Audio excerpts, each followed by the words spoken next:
Guys, welcome back here to Kings of the Jake's Storm. like, what's going on? I'm Kubi, and he saw Jake. He would And tell you and if he wasn't. this looks Oh, look at that. real A weird. little funkiness. Do I have any Real funkiness on weird. my mug? Oh, so fuzzy. Anything? Anything? The world Oh, is oh, oh, glitching a around little bit us. right there. Well, We're enjoying this green screen a little too much. Fun I additions gotta to the update production. it to Hoth. I'll do that at some point.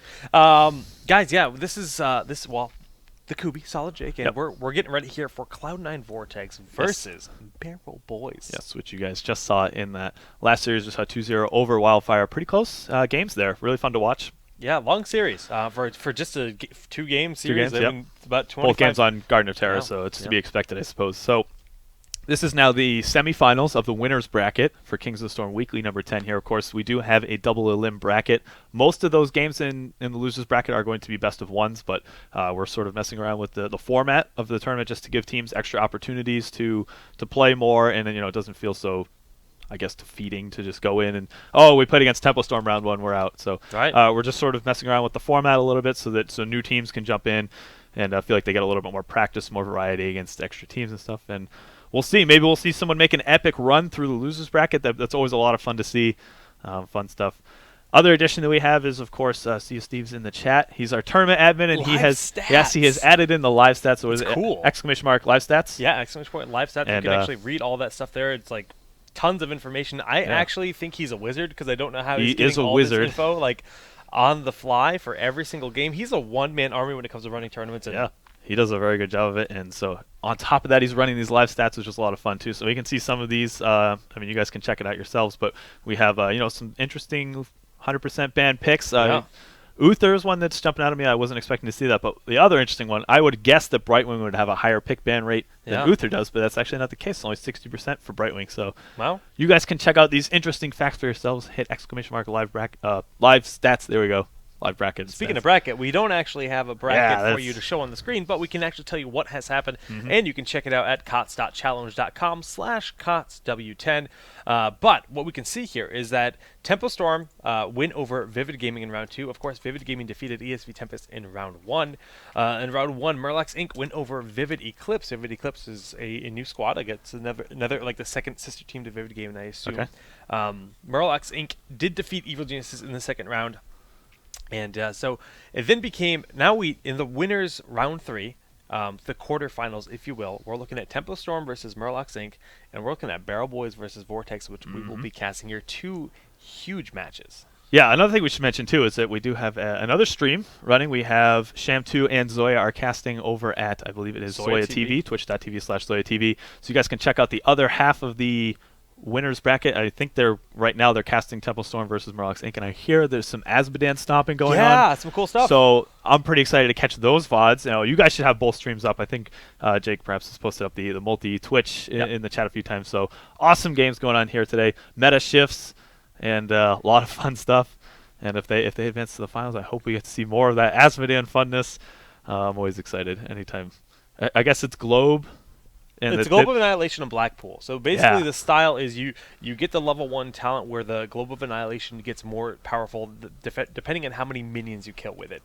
So it's something that scales throughout the game. So you try to last hit minions with it and it gets stronger. Level 7 you end up getting the fire on it, so it has damage over time, so that makes it even more powerful. And as the game scales, you just rack up stacks on it. Blackpool, of course, increases the damage dealt of all of your abilities while you're standing on it. So you just start sending these basketballs across the map that hit like a truck. Like as the game scales, like they just Space Jam. So. yeah. It's so I'm excited. Yeah, for it'll be the fun to see. ridiculous So, ones. guys, yeah, go check out that stream as well. That's going to be at twitch.tv/Zoya TV. We have a draft we need to get into right now. It's we have actually it? already there, 2027. 2027, great year. I Great remember year. it fondly. Of course you do. Jake is a time traveler. And We're gonna get that set up right here, right now. And yeah, so we do have that match going on the other side. Of course, we do have Barrel Boys versus Vortex for you guys right now. And that is, of course, Vortex's new lineup. We have Bobby Hankill and Raj are still on the team, but they have sort of absorbed what's left of Glorious. So Glorious is no longer, and we have Nirax, Syracuse, and Cathan Luck now rounding out that full roster. Interesting changes. Sheth was booted off the team, so you guys saw him on Wildfire, actually.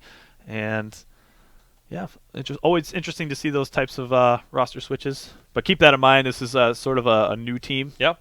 definitely. new roster, I should say. It's they're probably still working out the kinks New. in terms of. Of course, this game being in beta, we have a lot of roster changes happening absolutely. constantly. It's a very young game, very young community, and I mean, even with the squad we saw today and for Wildfire, that was a bit of a new squad, some different rotations there, and they looked really good. I mean, even though they lost 2-0, they still looked quite strong. Yeah, absolutely. So I think both teams are ready, and it looks as though the draft will be beginning momentarily. I don't actually know what the map is. Is it cursed? Okay, yeah, it's cursed. All right. Cursed Hollow Very is going to be our map Very here. good. And this again, Barrel Boys versus Vortex. Sure, a bit more of a standard map to see for a first game between two teams. Again, this is a best of 3. Yep. So no best of 1. That's just for the first round of winners, and then for the majority of the losers bracket as well. And we do see that first ban on Tassadar. Tassadar is going to be banned out here, and that it's just a standard stuff. It's very common on this map in general, so doesn't really point to anything really. All right, we are on Cursed Hollow.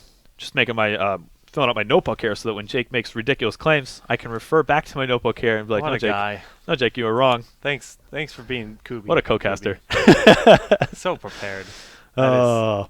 All right, yeah, so we do see that first ban. And, yeah, Stitches, that makes a lot of sense here. Stitches still in that 100% pick ban category, too.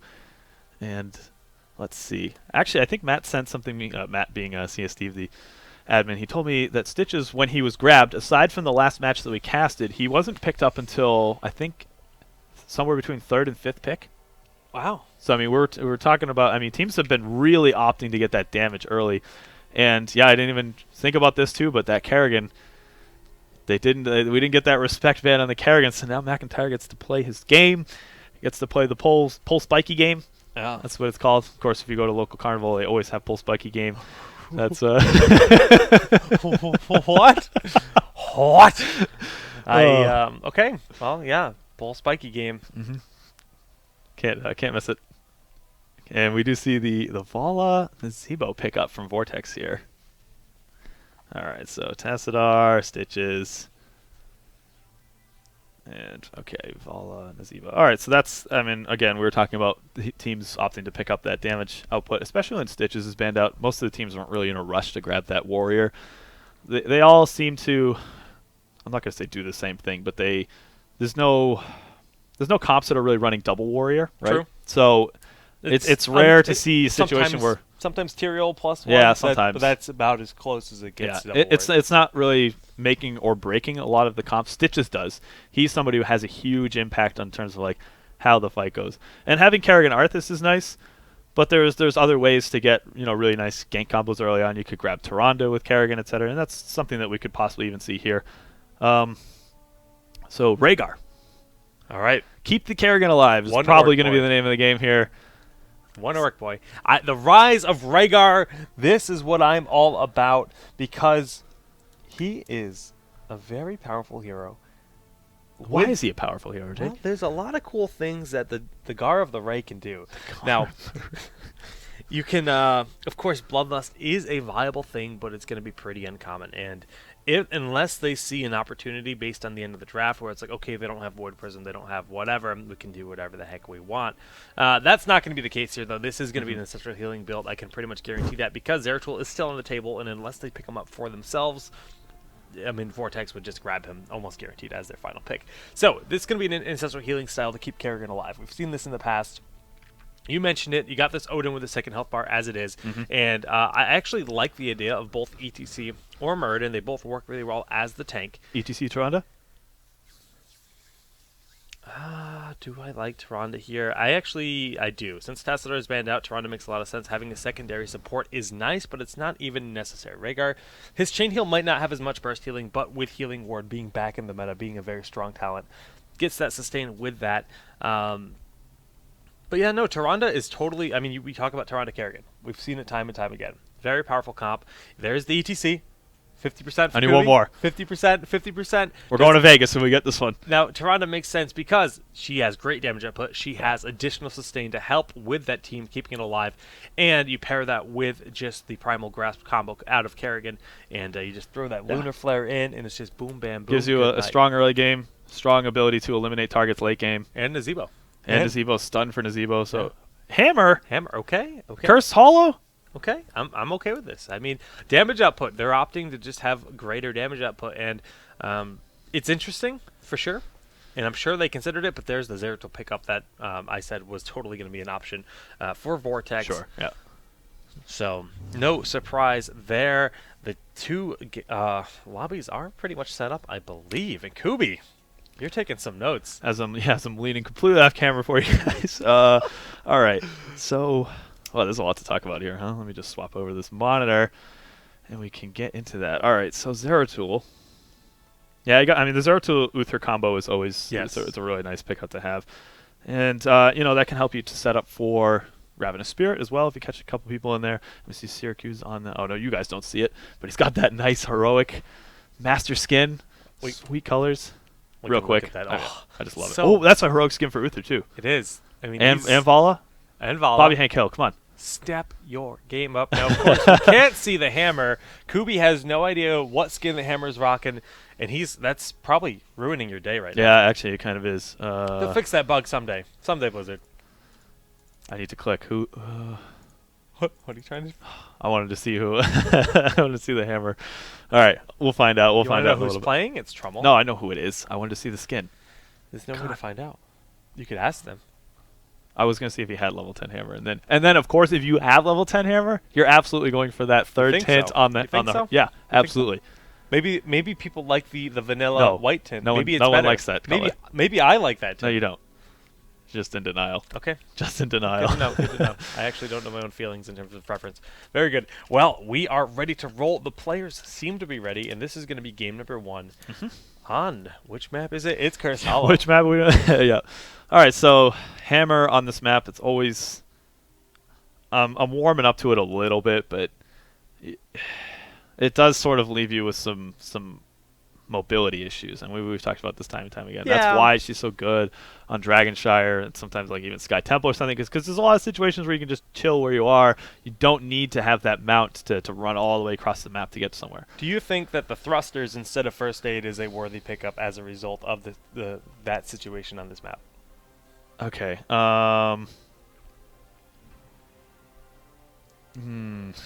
Giving up first aid is like, I'm so used to having it at this point. I remember when I forget what they removed at level 7. Oh, this is when they swapped over things like I think Hover Siege or Hover Siege mode used to be on level 7. Oh, and then 16 was graduating. This is wild. Wow. That was the last time they made a change to Hammer's level 7 talents. And I remember when they pulled all those things away, it's like, well, what does she grab now? And everyone's like, well, I guess we're taking first aid. But now it just feels like such a staple, like such a critical part of her kit. It's really going to depend a lot on how well can you, I mean, the name of the game being protect the hammer, I guess. Like, can you keep the enemies away from her a lot? What do they have? And that's, I mean, you have Kerrigan and ETC. It's possible. All right, so Fury's PC crapped itself. It's restarting. I guess it just locked up. So we have a bit of a delay, but that's the situation we're in. That's why the game's not starting. So we're just gonna run with it. All right, so we got to talk about hammer a little bit. Yeah, I think there's a possibility for those thrusters. I think it's still gonna be first aid. It's just these guys are making jokes in the lobby. silly. All right, let's talk about Rhaegar's place in this comp. So we got Rhaegar Kerrigan. I think that's like something that's gonna jump out. As you know, got to keep that Kerrigan alive. She's gonna be jumping in there. I think that this points to a Vala Nazebo. I don't know. I can't tell from Justice's perspective if he's going to grab Ultralisk or if he's going to go Maelstrom. He could do either. You're right. And we saw Ultra before, and I actually kind of like the idea of just throwing the Ultralisk at Nazebo while Ravenous Spirit is going to town, because like you're not putting yourself in a bad spot, and this is a Ravenous that they have to deal, or a Ultralisk that they have to deal with, because otherwise, when you're using Ravenous, you actually can't do anything. You're full on channeling the ability, and you're locked in place. Right. And if there's an Ultralisk just sitting there going to town, you're going to die real fast. It's true. I mean, I can't say how much of a huge buff it is to just have that Ultralisk being targetable now. Since that last patch. I mean, big. It was too much of a risk before. You know, you would summon the Ultralisk like, hey, it'd be really nice if you go kill that Nazebo for me. And Ultra's like, nah, bro, I'm just going to go bot lane and push, because That's really what's important right now. They're in the middle of this team fight. And just that happened too many times for anyone to even reliably take Ultra. If there was a situation where you could have guaranteed that it would stay in the fight somehow, but that was never something you could rely on. Now that you can target it, it's so nice to be able to zone ranged heroes out of that fight. So Right, yeah. I mean, it makes the heroic go from being like not even worth really considering to a quite good option for a lot of scenarios, because of course Maelstrom is very powerful. We've talked about, like you said, we mentioned with McIntyre, he likes if he knows he's gonna be hitting like 3 people at a time with the Maelstrom, he's gonna pick it up. Right. But without the Maelstrom, without that big front line and the multiple people in the back line, and he's a little bit worried about that, he might be opting, to stick around and use the Ultralisk here. Sure, I hear something getting pinged. Rock. Guys are being funny. Rock, paper. All right, so I think the other one that we can talk about, at least on the Barrel Boy side of thing, is ETC. Do you think he's going to go dance or stage dive? Now, stage dive, you have the advantage of taking some extra mobility. There is a bit of slow and AoE damage that goes down. It's kind of negligible, but it has a lot to do, I think, with the mobility, especially on this map. It can be pretty nice.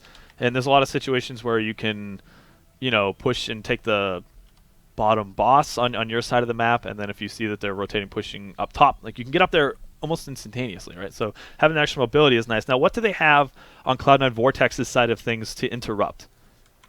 We have the potential for Rain of Vengeance, even if you threaten in that situation just to get them to take the Rain of Vengeance so that you're not throwing out that extra damage from Strafe. That's nice.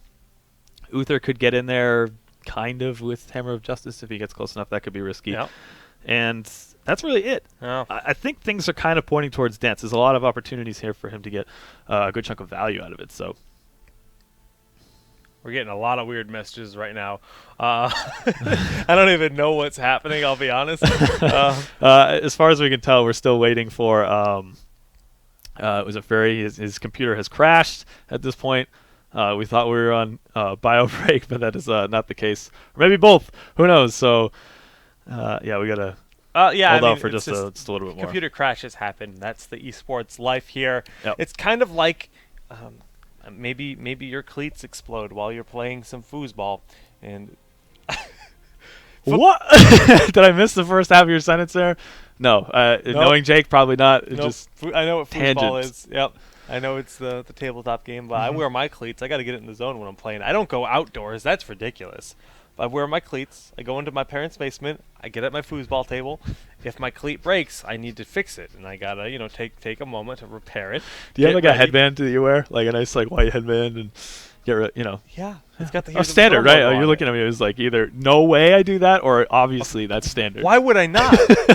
I wear double sweat wristbands. I've got the hand, I'm in there. I'm ready to go. You got your tennis shorts. This foosball, I'm going to win. Serious, man. You got to be comfortable. I mean, I'm playing against my cat, and my cat is a good opponent. I got no one else to play with. But, Nico, my orange kitten, he's going to get wrecked in foosball here. Speaking of cats, I hear that the Kubi's kitty has a Twitter now. Can't say what it is. You guys got to find that for yourselves. But it's going to be so difficult to find the Twitter. It's such an ominous very thing. difficult to find it. But I mean, I didn't set this up. I don't know who did.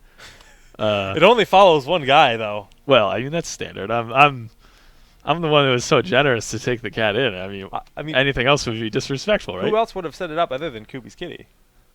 Who's Kubi's kitty? Well, it's a cat. Where is she? Probably being lazy on the couch. Yep, still lazy on the couch. Okay. Someday they'll summon the cat. Chat. Of course, that power is a strong power to have, and eventually we're going to set up a cat cam. And you know what? With our new production, I could put her as the green screen. The cat cam could actually just be the green screen behind us. Oh my gosh! Terrible ideas we're having here while we're waiting for this computer to be rebooted.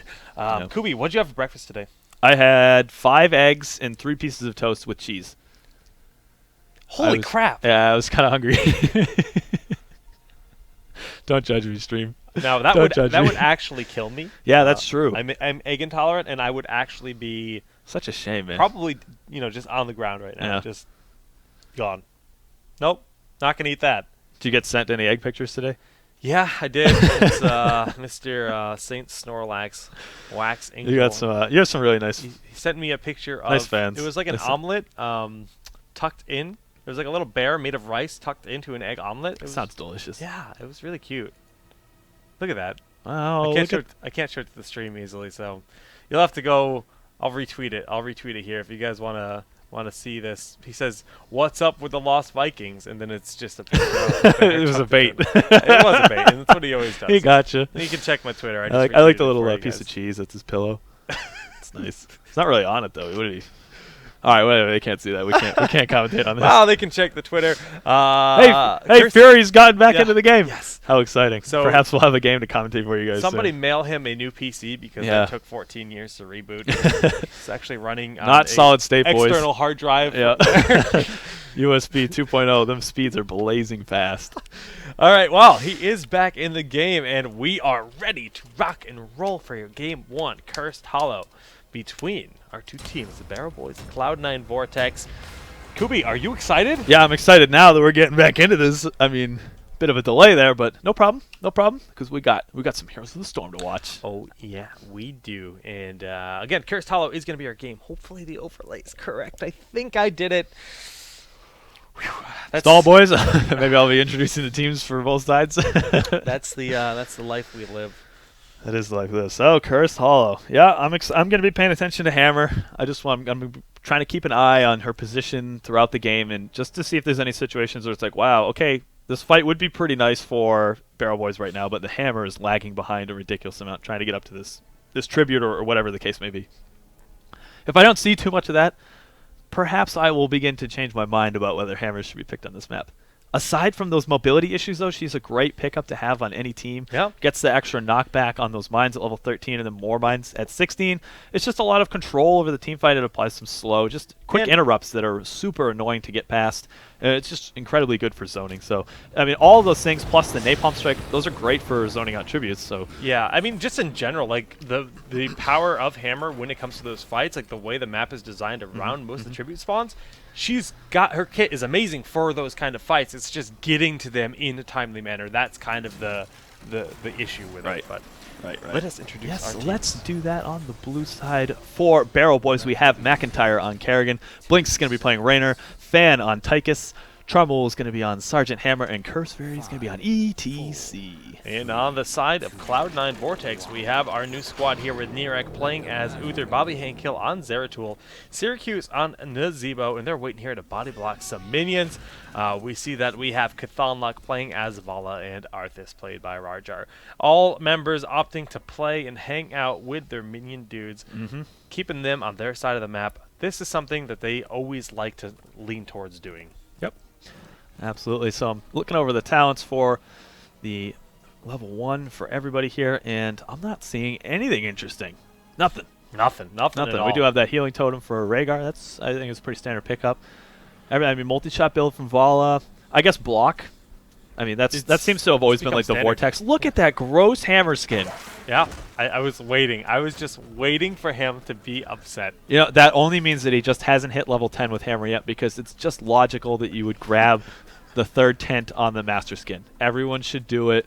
It's easily the coolest skin in the game. So I'll give him benefit of the doubt that he just doesn't have level 10 Hammer yet. It's fine.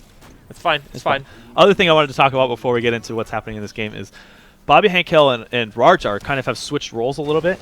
It looks, I mean, Bobby is usually the tank player for Cloud9 Vortex, and he's on Zeratul this game. Rajar is opting to play Arthas here. So just a little interesting thing to note. I'm always paying attention to roles in the team, and anytime those switch up, that's cool to see. See the flexibility of the team in action there. Big rotation here coming out on the side of Cloud9 Vortex, looking for a kill, but of course, having the auto wolf form, the instantaneous mount up that cannot be dismounted because that is his existence, is very easy to get out of bad situations. And Tremble can, of course, boost if needed, using those mines here to give him additional vision in case that rotation does happen. And we see Bobby Hankill is going to be spotted. They caught the glare. They caught the shimmer. They're going to be going in. The stunning. The grenade. It's on cooldown. Oh, it's yeah, on you already threw it. And Bobby's going to barely live. Close. Of course, Nirak rotated up. He could have thrown that heal down potentially. A nice attempt there. Yeah, Fan's just trying to pad up his hero damage numbers. That's it. Wasn't really trying to get a kill. I mean, he's like, hey, look, guys, I'm on top. Get at me. Get on my level. And, well, we see that the Venom is going to be picked up here for Arthas. Pretty centers up, multi-shot build out of Vala. 2 Gathering Powers, Protective Shield. What do we got in the other half, Googs? What do we have? We do have that melting point grenade on Tychus. That's pretty nice for that structure damage, of course. Farsight picked up for Rhaegar. That's basically a clairvoyance that is grabbed 1 tier early. And that's being grabbed over the Feral Heart. Yeah, is that Feral it? Heart, So that's the which mana increased mana regen and HP regen while you're in wolf form, which can be nice to keep the Rhaegar up and mobile, always not having to go back. And so he prefers them the vision there, which we can see used right away. And the last one is Envenom on Kerrigan. Pretty standard pickup. Yeah, standard stuff across the board. But yeah, Farsight's really the only one that's like, you know, kind of a toss-up. Right. Of course, on this map, I like it a lot. Personally, I'm a mana hog, and I like Feral Heart. But, you know, it's all down to preference, and having that vision is going to get used time and time again in this match. And honestly, we could even see stage dive picked up later in this game. Yeah, we do see a little bit of a setup here for a potential gank, and we just see the Singularity Spike thrown down onto Trumbull. It's not going to end up anything turning over for a kill for Cloud9 Vortex, but pressure being applied nonetheless. So we do have those 2 gathering powers that were picked up for Vortex. So just something to keep in mind. That I mean, we don't talk about it very much, but you have to consider anytime that the team gets wiped or those heroes get killed, they lose considerable amount of. I think it's up to, is it 12%? Yeah, it's 12% that's a good ability power. It's quite a bit.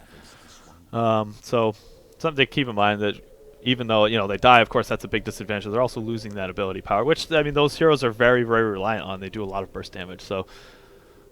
Just something to keep in mind as we're looking forward here. Cathan Luck just scouting into that bush there with that Hungering Arrow, and both teams are actually going to contest this time. We do see that far sight going down just to get the vision of the area. Yeah, it's really, I mean, again, time and time again, it's already getting so much use here. We see level 7 has been hit, so we have all those talents. Triple First Aid, we've got the Earth Shield, we've got the Battle Momentum, but we do have this tribute here. Rarjar will likely be getting it. Looks like they're actually just going to back on up. Hammer stayed in the bottom lane, and that's just going to be them forfeiting that tribute. They contested a little bit. They made them play a little bit safe. But meanwhile, all that time, Hammer is just going to town. Look at that siege damage, man. Almost up to 20k. He's going to hit it. I mean, 4 minutes into the game. It's a pretty big deal. That's actually... You see that level advantage? It's all Hammer, baby. It is. It is. Bama the Hammer, Bama, baby. And yeah, the lack of mobility, Hammer's just going to say, look, I don't need to be there. We got the first tribute. We'll give up the second one. And they act like they're stalling.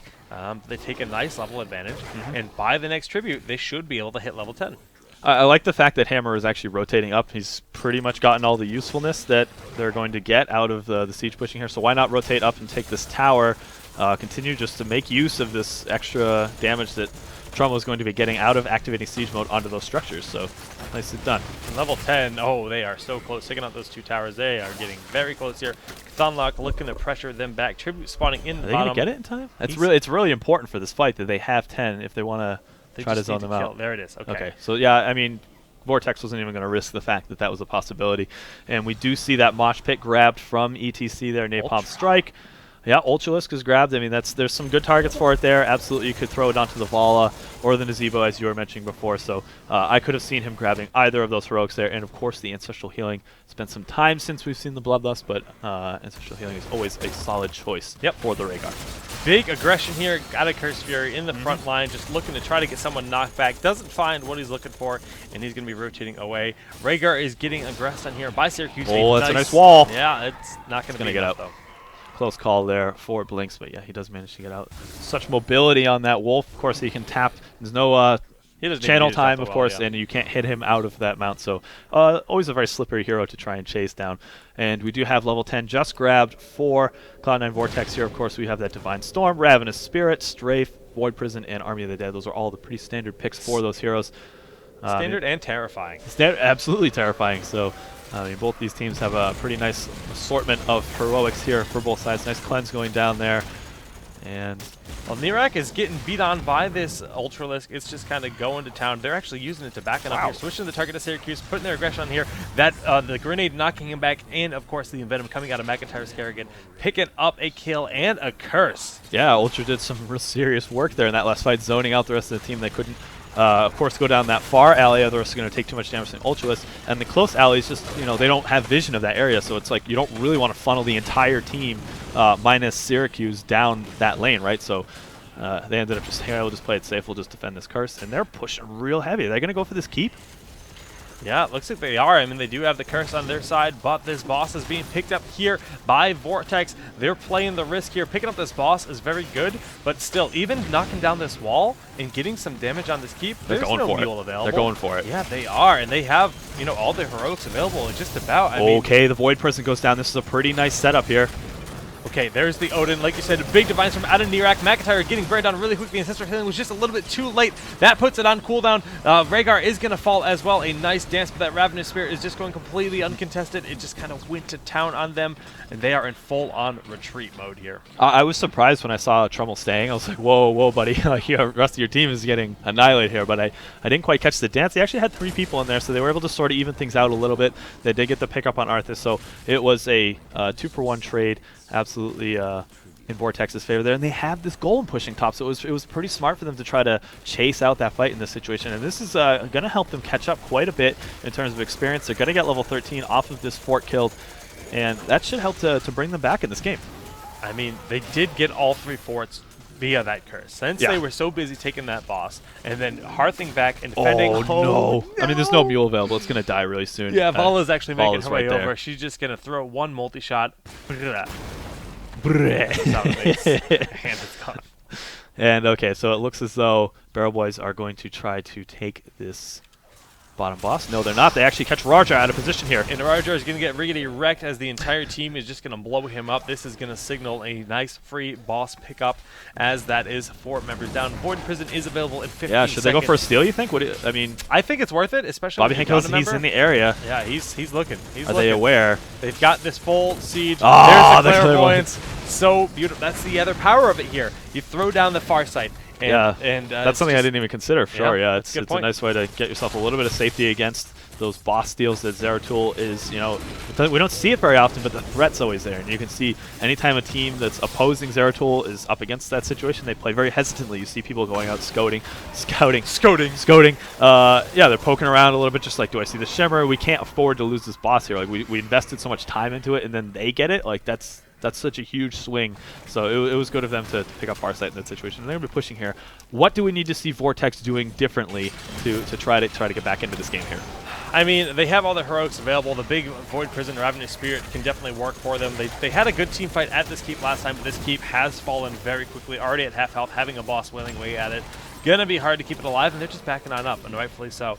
But what can they do differently? I mean, it all boils down to Void Prison. Void Prison Divines from Ravenous. They have to land those combos. They have to make sure that they land that combo, and still they don't get bodied by the dance. I'd like to see them set up some kind of party bush. They have the leg up getting into this situation. Oh, it's getting so much value in this game. Like, it's a situation I'm like, all right, here's how they can come back. They wanted to. They wanted to do just they're that. Like way ahead of everything with the far sight. Like, it's just getting so much value in this game. Is he looking for his raw dance? Okay. I don't think so. That's cheeky if he was trying to do that. It seems, I mean, we wrote off dance and ETC in general, but wait, hold on for a second. We do have this fight erupting here. Okay, there's the VP they needed. That gets the Ultra Rajar, and the Ancestral Healing on Fury is going to keep them alive for so long. That dance locking down 3 members, just keeping them alive. 1 and 2 have fallen on the side of Vortex.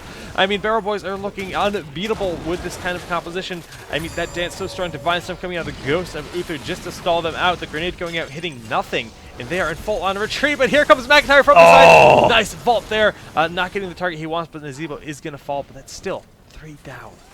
Yeah, I mean, the Void Prison was nice. They just weren't able to get Uther into the position.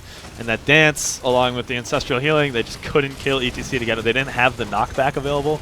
I mean, of course, Vala did go straight this game. So basically, you're looking at Grenade, or not even Grenade, sorry, that's on the wrong team. You're basically looking at Uther. Right. He has to deal with it himself. That's. I mean, if they picked up Rain of Vengeance, they'd have a little bit more flexibility, but they're really, really relying on Uther right now. Yeah. Bolting in, just trying to get some damage done onto Trummel's hammer right there. Sure. I just want to say, like, I just really like the idea of Kerrigan Rhaegar. When you have Feral Heart, you can lunge in, and that's 200% bonus damage from that attack. You can also use the lunge. I like to call it linking. That you can actually kind of bug it out so that you lunge forward and then change targets, and you can lunge into another target before you actually damage the first target. And you can really aggress towards people with that, and getting you that extra dash forward in the positioning. You throw down the Earthgrass Totem for the 1 second route, and that can be, I mean, sometimes that's all it takes to line up the Kerrigan's full-on combo on 1 to 2 people. Yeah, and I mean, we saw that aggressive play was making some use, and it was allowing for just that. And we almost saw the pickup on Vala in that last chase there in that fight. So yeah, they're sort of absolutely chaining their abilities together in a nice way to pick up those kills. Some of the we can actually talk about all the level 16 talents. You did mention that Earthgrass Totem. We do have the Blood for Blood and Kerrigan, and Stone Skin for ETC and Tygus, just to sort of support, make sure that they stay alive type talents, and extra Minefield, and I think we talked about that before we even got into the game. Anything interesting on the Cloud9 Vortex side of things? We do have that imposing presence, which we is got good. in a fight right Yeah, here, we do. and Marjar is going to get knocked back right into that Void Prism. Okay, this is it. They have it, right? In theory, the Ravenous is in position, the Divine Storm in position as well. There goes the Ancestral McIntyre just a little bit too late. That's what they needed. It is exactly what they needed. If the Ancestral had gotten off, it could change everything. But they're going to get the boss here. They get the 3 kills. Back in the game. This is it. This is absolutely what Vortex needed. They can take this boss. They can get aggressive. I don't know what the timing is on the lower boss. I'll check real quick. And it is. There's still a minute left on it. So they're gonna go. They're gonna rotate, take this curse, and they had the option of just going for the safe play, take the curse, or they can try to go down and get aggressive and take those knights, and then rotate back and take this. But this is like really, they need to ride this momentum forward just so they can catch up in experience and try to get that lead. But really nicely set up in that team fight, that Void Prison into the Divine Storm, into the Ravenous, like everything was set up perfectly, and they were just able to burst that one target down fast enough to kill off that person who was getting Ancestral healed. Everything went as planned, basically, for Vortex. And it was close. The Ancestral was so close. We're talking frames pretty much, and if that goes off, changes it all. But well played here. Back in the game, level 17 to level 17. We can look at the stats here. I mean, top of the charts, we're seeing Vala, but Hammer is doing work. I mean, that Siege and the top in damage on those on their side as well. Healing, actually, Rhaegar, man, the Ancestral, so powerful. Such power. Okay, we do have that bottom giant is going to be, bottom golem is going to be up in about 5 seconds here. There it is. And are we going to see this is going to be a point of contention for both teams? No, we do have that curse up. And this is a pretty big one for Barrel Boys to contest here. And they're sort of finding themselves now no longer in the driver's seat, right? I mean, Vortex is like, they have to aggress onto this one because if Vortex gets it, that's a free curse, and they're going to really catch up in the structure damage. So absolutely, Barrel Boys has to sort of put themselves out there to try to disrupt this, to deal with it. Trumbull does have that range on, and this is what we're talking about, stalling out those tributes with the napalm. It's really obnoxious. And he's just sieged up, like in this position where it's like just check out the mines enough. Like just try to engage on this. These bullhead mines will just knock you away for days. Wow, look at this. Yeah, that positioning is so good. And you know what? I like what Cursefer is doing. He's not going in. Basically, they can really stall this out and find a situation where they're just gonna. They're gonna like wear you down, right? He's looking. Bobby Hankill is looking for the Void Prison. Yeah, that's he almost had a good one there. And they're gonna go for it, I think. He's continuously looking for Army of the Dead has been popped. Again, he's gonna maybe can zone out the 2 members here, throwing down singularity spikes onto Fury, trying to back him up. Syracuse gonna get it. Yeah, he's gonna be able to pick this up here. Just barely not going to be able to get up there to contest that, and that is a curse. The boss, again, is still available, but this allows for a lot of different opportunities here for Cloud9 Vortex to capitalize. But honestly, it's going to be tough. They don't have any kind of hero advantage. They don't have any kind of right. And so like there's sort of this pressure on the team that has the curse in their favor to move forward, right, and get some structure damage. Yeah, they want to capitalize on it. If Barrel Boys is playing into that properly, they can set up situations where they might be overextending a little bit. Vortex would be. I like that they're rotating around, not overcommitting too heavily into one area or the other. And Barrel Boys recognizes this as well, and they're rotating up just to try to match them. They really want to catch them in that situation. Trumbull not happy with this position. He's actually going to be hearthing on out of there, and they're just going to be in a full-on defensive posture for this middle keep. Vortex is going to catch up in the experience here, taking out these towers. We see Bobby Hankill actually going over the wall there, trying to do some damage, and one of the towers falls, but the other one is very low. Okay, we got about another 5 seconds on this curse here, and it doesn't look like they're going to get too much more done other than taking out that wall and that middle fort. I mean, they got a lot of push. Does this wall fall? Yeah! Small victory. Small victories, indeed. So, I mean, absolutely, Barrel Boys got a lot more done with their first fight, but we see that Trumbull's a little bit opposition, took a huge chunk of burst damage. Yeah, but so did Rarjar, and during all of that, they managed to pick up their own giants. McIntyre, of course, out of that fight, so they had to be careful. Can dive over the wall if somebody's right up here. Yeah. But still, that's such a situational thing. You don't want to wait and rely on that, so he rotates back on in. 5v5, Giants in the top lane. All the lanes are well pushed because of that curse. Yeah, absolutely. And we do see that they are rotating down. They want to contest this golem once again.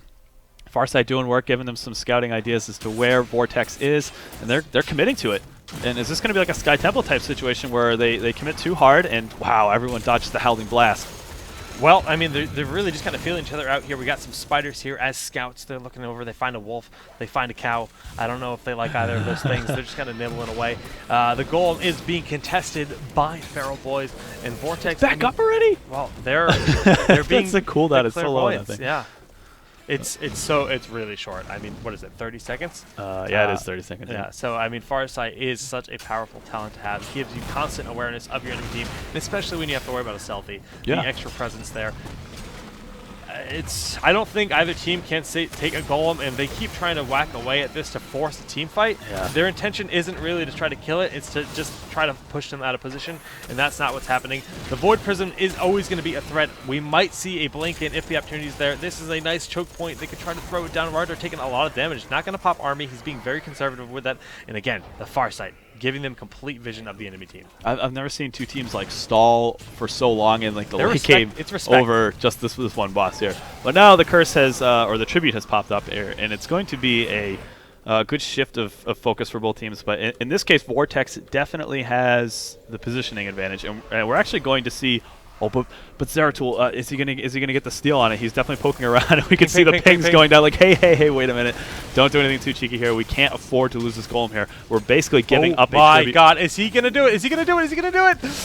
He throws down the VP, but he doesn't manage to steal it. He wastes it. Okay, I was gonna say that's his blank. He doesn't have level 20 yet. He's actually in a pretty scary position here. He's going to die. I'm not actually sure of his decision making. He VP'd in a very offensive position. Oh and no! he throws his life away. So that was a massive blunder, really. Boss for a boss, and they lose the tribute. But the problem is that lane is already completely pushed out. Zeratul's dead for another 50 seconds. This is their initiation into fights, right? Every team fight we've seen them win, they've started off with a really nice Void Prison into Divine Storm, into Ravenous Spirit. They don't have that initiation anymore. It's they're putting so much pressure on Uther to hit almost the entire team with Divine Storm, and they have the risk reward is not worth it to begin with. I think they're just going to push to win here. This game is really it's over. They just focus the core and that's it.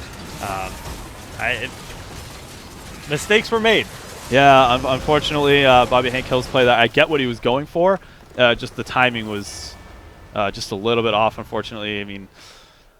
It's a shame to see some small slip up like that actually just cost the team the entire game. But that's what happened. The game was dead even up until that point. But capping the golem, they were expecting to trade golems, and then they were Vortex was probably just going to rotate the bottom lane to defend. If you have all 5 of your party members there and you have the initiation with Void Prison, you can scare Barrel Boys back to not to doing anything too aggressive. But without that threat there, they can just go in and push the core and win. It's true, and that's exactly what happened. I mean, in the Void Prison positioning, like. He teleported in to try to contest it. He got there at the last possible, like just after it was finally capped. VP to try to zone them out, but typically what you see is people VP onto the circle to prevent them from capping. Then you're on top of it. Yeah, I mean the big issue is that he didn't have vision, right? He didn't know exactly. If you wait until like that ping goes off, then they've already capped it, so it's useless to do so. So he has to like sort of judge all of the